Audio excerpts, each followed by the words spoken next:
नमस्कार,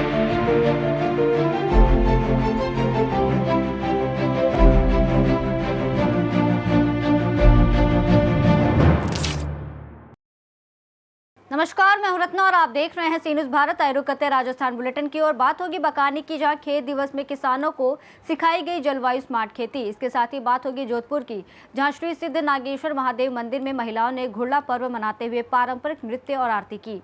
ऐसी तमाम खबरों पर विस्तार से चर्चा करेंगे। केंद्रीय संस्कृति और पर्यटन मंत्री गजेंद्र सिंह शेखावत ने जोधपुर में आयोजित भारत की विश्व विरासत राजस्थान प्रदर्शनी के उद्घाटन समारोह में कहा कि भारत एक सांस्कृतिक पुनर्जागरण के दौर में प्रवेश कर रहा है और प्रधानमंत्री नरेंद्र मोदी की पहल पर देश के दस्तावेजों का डिजिटलीकरण अभियान चल रहा है, जो दुनिया का सबसे बड़ा डिजिटलीकरण कार्यक्रम है।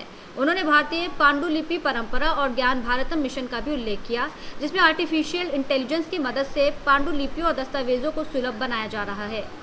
शेखावत ने भारत की सांस्कृतिक धरोहर को वैश्विक स्तर पर प्रस्तुत करने की आवश्यकता पर जोर दिया और कहा कि ये धरोहर भविष्य की दिशा तय करने वाली शक्ति है। कुलगुरु प्रोफेसर पवन कुमार शर्मा और राष्ट्रीय अभिलेखागार के महानिदेशक संजय रस्तोगी भी इस अवसर पर मौजूद रहे।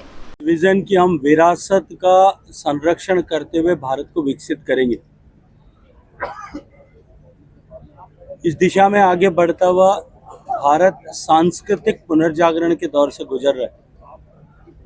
भारत सरकार के संस्कृति मंत्रालय के पास इस विषय को लेकर के बहुत बड़ी जिम्मेदारी है और संस्कृति मंत्रालय के सभी वर्टिकल्स, सारे अंग उपांग इस दिशा में अनेक कदम उठा करके काम कर रहे हैं। उसी क्रम में भारत सरकार के संस्कृति मंत्रालय के तहत काम करने वाले एक विभाग, नेशनल आर्काइव्स ऑफ इंडिया, राष्ट्रीय अभिलेखागार, जहां सभी सरकारी दस्तावेजों को सुरक्षित किया गया है। अंग्रेजों के कालखंड से लेकर के, उससे पहले के मुगल शासन के समय से लेकर के और वर्तमान तक के सब सरकारी दस्तावेज करोड़ों की संख्या में नेशनल आर्काइव्स में सुरक्षित किए गए हैं।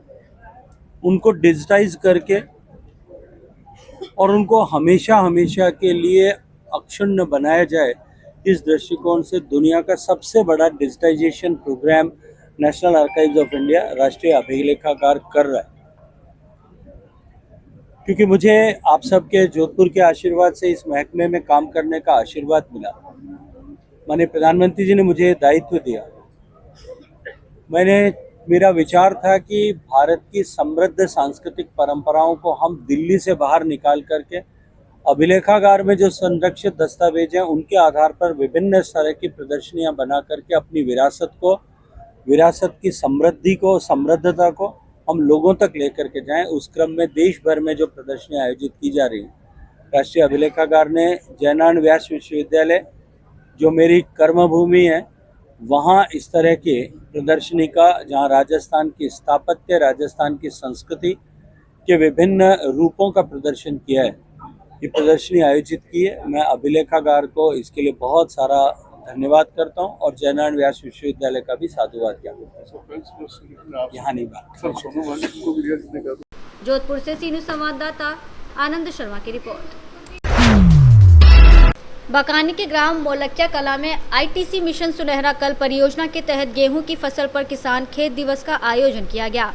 कार्यक्रम में कृषि विशेषज्ञ सत्यनारायण पाटीदार ने जलवायु स्मार्ट खेती, प्राकृतिक संसाधन प्रबंधन और आय बढ़ाने के लिए बागवानी, पशुपालन और संस्थागत योजनाओं के बारे में जानकारी दी। कृषि विभाग के राजेंद्र कुमार ने विभिन्न सरकारी योजनाओं जैसे गोवर्धन जैविक वर्मी कंपोस्ट, कृषि यंत्र आदि की जानकारी दी। इस दौरान डेमो प्लांट और पारंपरिक खेती के तुलनात्मक प्रदर्शन में डेमो प्लांट से 8 से 10% अधिक उत्पादन पाया गया। कार्यक्रम में 73 किसानों ने भाग लिया और आईटीसी के क्लाइमेट स्मार्ट विलेज कार्यक्रम के तहत जलवायु परिवर्तन के अनुरूप खेती के लिए मार्गदर्शन प्राप्त किया। निःशुल्क भी है क्यों सर? 5 रुपये अपने चारी में कोई बड़ो खेत कहीं पे तो चारी जगह से कोना सा करवानी पड़ेगी, जल अवार्ड करवा लो आप। तो बारह सर बता देंगे अपने खेत की चारी को नहीं मिट्टी लेके नाम पता लिख के अपने तहसील ग्राम पंचायत लिख के मोबाइल नंबर लिख के भेज दो उनको। वहाँ से अपना फिर जड़ी चीज की कमी है वह चीज डाल दो आप। अपन कहीं करिए कहीं भी बारे 100 जल लहसुन बारे, प्याज बारे, कहीं भी बारे पर अपन कहीं अनावश्यक चीजें डाल रहे हैं। ठीक है। मतलब ज़्यादा से ज़्यादा अपन जो खर्चो करिए, खर्चो करता हुआ भी जो होगा कि बत्ती पैदा हो जाएगी, सो कहीं भी नहीं है। अपन जो चीज़ की जरूरत है नहीं वही चीज़ डालना है, तो अपना पैसा भी बचेगा और वो चीज़ काम में भी आएगी।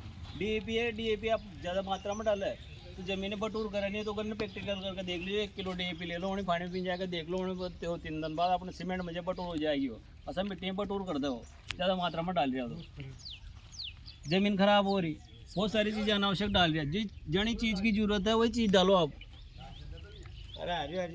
सर ने बताया भाई मिट्टी परीक्षण के बारे में बताया उन्होंने, बाहर आंगली डाल के कुछ भी अपन ये फैक्ट्री का नहीं लिया बता रहे हैं। हाँ जो अपने बोई के टाइम से उनसे पहले डालो ना आप, अपने जाए तो एक कोई भी चीज़ को फैक्ट्री करवा से पहले अपने ज़मीन में डाल लो। बकानी से सीनू संवाददाता रमेश की रिपोर्ट। जोधपुर में घुड़ला पर्व जो नारी सुरक्षा और शक्ति का प्रतीक है, श्री सिद्ध नागेश्वर महादेव मंदिर में धूमधाम से मनाया गया। ये पर्व चैत्र कृष्ण सप्तमी से गणगौर तक मनाया जाता है, जिसमें महिलाएं सिर पर मिट्टी के घड़े रखकर घुड़ला नृत्य करती हैं। मंदिर पुजारी ललिता जोशी की देखरेख में कार्यक्रम आयोजित किया गया, जहां महिला मंडल ने पारंपरिक गीत गाए और गणगौर माता को रबड़ी और केसर दूध का भोग अर्पित किया। इस अवसर पर प्रसाद वितरित किया गया और सभी महिलाओं का स्वागत किया गया। जोधपुर से सीनू संवाददाता आनंद शर्मा की रिपोर्ट। बुलेटिन में फिलहाल इतना ही। देश और दुनिया की तमाम बड़ी खबरों के लिए देखते रहिए सी न्यूज़ भारत।